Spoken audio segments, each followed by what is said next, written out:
आदिनाथ प्रभु तुमको नमन। मरुदेवी के हो तुम नंदन आदिनाथ भगवान। नाभिराय सुत तुमको वंदन आया जन्म कल्याण। मरुदेवी के हो तुम नंदन आदिनाथ भगवान। नाभिराय सुत तुमको वंदन आया जन्म कल्याण। पुष्प और रत्नों की वर्षा सुरपति करते हर्षा हर्षा। पुष्प और रत्नों की वर्षा सुरपति करते हर्षा हर्षा।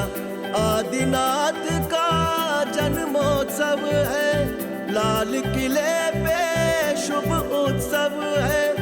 दिल्ली पे ही सबकी नजर है। आनंद छाया आदिनाथ को पाया, प्रतीक सागर ने सबको बुलाया। आनंद छाया आदिनाथ को पाया, प्रतीक सागर ने सबको बुलाया। मरुदेवी के हो तुम नंदन आदिनाथ भगवान। नाभिराय सुत तुमको वंदन आया जन्म कल्याण। संसार में पतित था गुरु ने उठाया। अज्ञान का तिमिर था गुरु ने मिटाया। आचार्य भर तरण तारण ज्ञान धारी। श्री पुष्प दंत गुरुवर जय हो तुम्हारी। श्री पुष्प दंत गुरुवर जय हो तुम्हारी। आदिनाथ भगवान की। आपको दो हाथ मिले, उन दोनों हाथों का ईमानदारी से उपयोग करें। फोटोग्राफर जरा इनकी फोटो जरूर खींचे हाथ उठाते हुए। कहाँ गया? इसको भी सुनाई कम पर। इधर आओ। पुरुषों की नहीं लेना, महिलाओं की लेना केवल। आदिनाथ भगवान की ही। दोनों हाथ उठा के पूरे ईमानदारी से जो हाथ नहीं उठाएंगे उनके ऊपर विशेष गोला लगवाया जाएगा और उसे पुलिस स्टेशन में लगा दिया जाएगा। जिंदा या मुर्दा पकड़ के लाने वाले को 25 पैसे का इनाम। आदिनाथ भगवान की। महावीर भगवान की। आचार्य गुरुवर पुष्पदंत सागर जी महाराज की। आचार्य गुरुवर पुष्पदंत सागर जी महाराज की। विश्व धर्म की, धर्म की, धर्म की, धर्म की, पंचम काल की महिलाओं की। बोले भोला जीवन मुनि प्रतीक सागर जी महाराज की।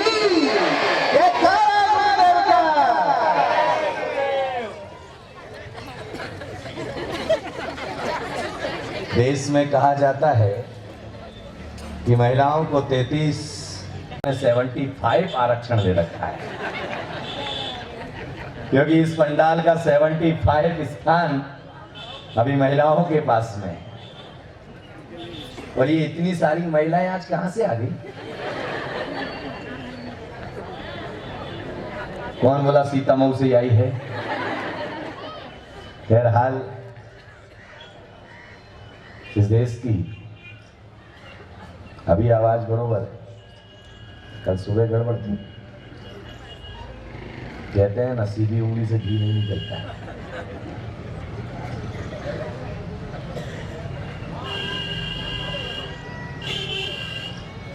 इस देश का ज्ञानी पुरुष कहता है, नारी निंदा मत करो, नारी नर की खान, और नारी से ही जन्मते हैं तीर्थंकर भगवान। लोग कहते हैं कि राम महान है, कि क्वाइट।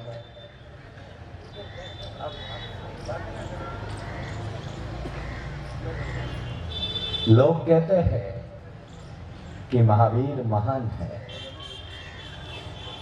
लोग कहते हैं कि कृष्ण महान है। लोग कहते हैं कि महात्मा बुद्ध महान है। लेकिन मुनि प्रतीक सागर कहना चाहेंगे कि राम महान बाद में है, कौशल्या महान उसके पहले है। महावीर महान बाद में है, लेकिन त्रिशला माँ महान पहले है। अगर त्रिशला माँ ना महान होती तो महावीर को महान बनाने वाला कौन? क्योंकि बिना नारी के ये दुनिया अधूरी है। क्योंकि तीर्थंकरों को भी इस पृथ्वी पर आने के लिए नारी की जरूरत पड़ती है। अवतारों को भी इस दुनिया में आने के लिए जो है नारी की जरूरत पड़ती है। कहा जाता है कि ब्रह्मा में विष्णु नहीं समा सकते हैं, विष्णु में महेश नहीं समा सकते हैं, महेश में एक देव का एक ही स्थान हुआ करता है। लेकिन कहा जाता है कि एक नारी हुआ करती है जिसके अंदर ब्रह्मा विष्णु महेश तीनों जिसके अंदर समाहित हुआ करते हैं। ब्रह्मा भी उसके अंदर है, विष्णु भी उसके अंदर है, महेश भी उसके अंदर है। तीनों की क्षमताएं, तीनों की योग्यताएं, तीनों की पात्रताएं, तीनों की काबिलियत, तीनों की जो है स्थिरता उनके अंदर प्राप्त हुआ करती है। इसीलिए मैं नारियों से कहना चाहूंगा कि नारियों को अपने आप को कमजोर नहीं समझना चाहिए, क्योंकि आज की नारी अबला नहीं है, आज की नारी सबला है। वह हर कार्य करने में अपने आप को सक्षम है, क्योंकि नारी सिर्फ घर में चौके चूल्हे तक ही सीमित नहीं रही।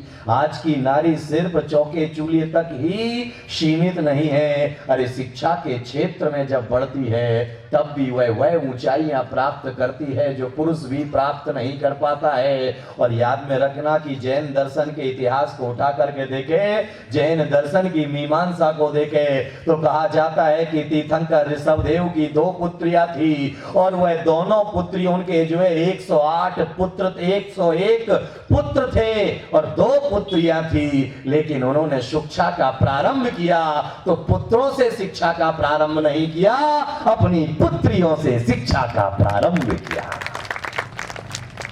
क्योंकि नारियों का सम्मान हमेशा सारी दुनिया में रहा है। और वैदिक परंपरा भी कहती है यत्र नारीस्य पूज्यन्ते रमन्ते तत्र देवता। जिस घर में नारियों का सम्मान होता है उस घर में देवताओं का निवास हुआ करता है। अरे तुम्हारे बारे में बोल रहा हूं तो ताली तो जरा ढंग से बजाओ। याद में रखिएगा, क्योंकि कहा जाता है कि जैन दर्शन में जब तीर्थंकर का जन्म होता है तो तीर्थंकर के जन्म होने के बाद जो है इंद्र का आसन कंपायमान होने लगता है और वह यंत्र जो है स्वर्ग से उतर करके मध्य लोक पर आता है। और मध्य लोक पर आने के बाद वह आकुलित व्याकुलित हो उठता है कि मैं तीर्थंकर बालक को देख लूं, मैं तीर्थंकर बालक के दर्शन कर लूं, मैं तीर्थंकर बालक का चेहरा देख लूं। जैसे ही वह मध्य लोक पर आता है तो मध्य लोक पर आने के बाद जो है वह तीर्थंकर बालक को देखने के लिए आगे बढ़ता है, लेकिन उसे द्वारपाल रोक देता है। वह कहता है कि आप जो है रानी के रनवास में आप नहीं जा सकते हैं, पुरुषों को वहां पर जाने की इजाजत नहीं है। तो फिर सौधर्मेंद्र कहता है कि ठीक है, पुरुषों को जाने की इजाजत नहीं है। तो सची इंद्राणी को कहता है कि जा तू तीर्थंकर बालक को लेकर के आ। यानी तीर्थंकर बालक को जन्म देने का सौभाग्य नारी को मिलता है, तो तीर्थंकर बालक के दर्शन करने का सौभाग्य भी सबसे पहले सची इंद्राणी को मिलता है। पुरुषों को वह सौभाग्य नहीं मिलता है, पुरुषों को वह आभा नहीं मिलती है। और याद में रखिएगा कि पृथ्वी के, धरती के, धराधाम के जितने भी महत्वपूर्ण शब्द हैं वह सब स्त्रीलिंग है। भक्ति, मुक्ति, युक्ति, शक्ति, तो तुम्हारे पास क्या है? और हिंदू परंपरा में भी अगर देखा जाए तो राम को याद करना हो तो पहले सीता, कृष्ण को याद करना हो तो राधे श्याम, अब आप बताओ, आदमी को 3 चीज की जरूरत पड़ती है। एक लक्ष्मी की जरूरत पड़ती है, एक बुद्धि की जरूरत पड़ती है, एक ताकत की जरूरत पड़ती है। अगर लक्ष्मी चाहिए, पैसा चाहिए तो लक्ष्मी के पास जाओ, बुद्धि चाहिए तो सरस्वती के पास जाओ, ताकत चाहिए तो दुर्गा के पास जाओ, तो ब्रह्मा विष्णु के पास काय को जाओ। ये बुद्धि भी मिल गई, पैसा भी मिल गया, ताकत भी मिल गई, तो अब जरूरत किसकी? ये महिलाएं कह रही किसी की जरूरत नहीं। निवेदन केवल इतना ही करना चाहूंगा, अनुरोध केवल इतना ही करना चाहूंगा, जिंदगी के बारे में सोचने की कोशिश करिएगा, जिंदगी के बारे में विचार करने की जरूरत करिएगा, क्योंकि पुरुष मां बनकर के जो है संतान को नहीं पाल सकता है, लेकिन नारी के अंदर वह ताकत हुआ करती है कि अगर बाप जो है जन्म के बाद अगर मरण को प्राप्त हो जाए तो मां, बाप और मां बनकर के दोनों का कर्तव्य अकेली नारी निभा लिया करती है। लेकिन पुरुष वह दोनों कर्तव्य नहीं निभा पाता है, वह कभी मां नहीं बन पाता है। बाप तो बन सकता है, लेकिन नारी मां भी बन सकती है और बाप भी बन सकती है। इसीलिए याद में रखना कि हमारे तीर्थंकरों में, हमारे ग्रंथों में, हमारे पुराणों में, हमारे शास्त्रों में लिखा जाता है कि जहां पर तीर्थंकर का समूह शरण लगता है, उस समूह शरण में जो है अगर 14,000 मुनिराज होते हैं तो 36,000 आरिकाएं होती है। अगर 7,000 श्रावक होते हैं तो 28,000 श्रावकाएं हुआ करती है, क्योंकि धर्म से सीधा संबंध महिलाओं का हुआ करता है, पुरुषों का धर्म से सीधा संबंध नहीं हुआ करता है। और यही वजह है कि पत्नियों के नाम के आगे लगा होता है, बोलो, अरे बोलो ना बाबा, क्या लगा होता है? धर्म पत्नी। लेकिन तुम्हारे नाम के आगे क्या लगा होता है? आज तक किसी पुरुष के आगे लगा कि धर्म पता? क्योंकि तुम्हारा ही पता नहीं है, क्योंकि तुम्हारी नजर कहीं पे होती है और निशाना कहीं होता है। कहीं पे नजर, कौन बोला कहीं पे निशाना? काले काले मुखड़े पे, गोरे गोरे मुखड़े पे, ये देखो काला काला चश्मा।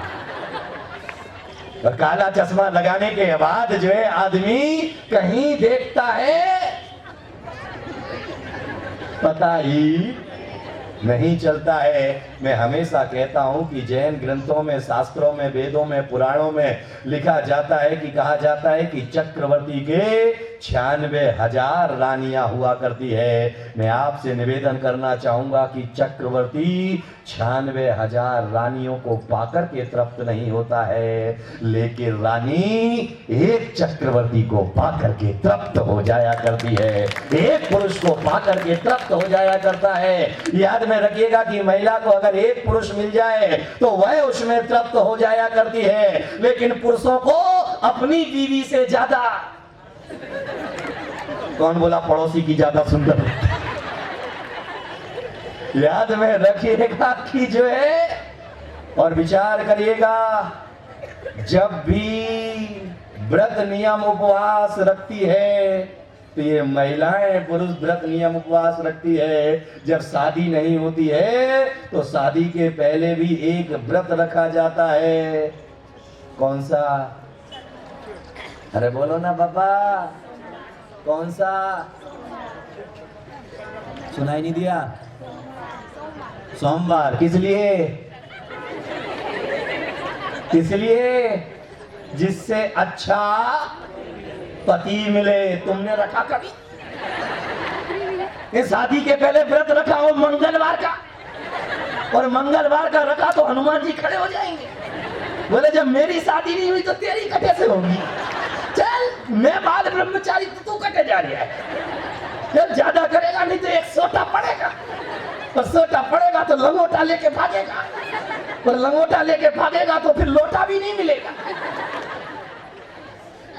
याद में रखिएगा कि शादी के पहले जो है लड़की अच्छे पति को पाने के लिए व्रत रखती है, शादी हो जाने के बाद फिर व्रत रखती है।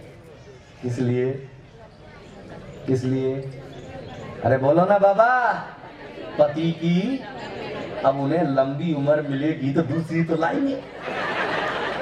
सर्टिफिकेट तो तुमने ही दे दिया। अब लंबी उम्र होगी, तुम पहले टपक जाओगी, और जब पहले टपक जाओगी तो ये अकेले क्या करेंगे? हे अरविंद भाई, सही कह रहा हूं ना? अब ये सही को हाँ और ना कहना भी चाहते हैं, लेकिन क्या करें, मजबूरी है। कहना तो विचार करिएगा, नारियों ने हमेशा पुरुषों के लिए व्रत नियम उपवास रखे हैं। अरे एक माँ अपने लिए सुख की कामना नहीं करती है। अरे भगवान कभी मांगने के लिए वरदान भी कह दे तो माँ कभी अपने लिए वरदान नहीं मांगती है। वह हमेशा यही कहती है कि मेरी संतान सुखी रहे तो मुझे बड़ा आनंद और प्रसन्नता रहेगी। लेकिन बाप कभी नहीं कहता है।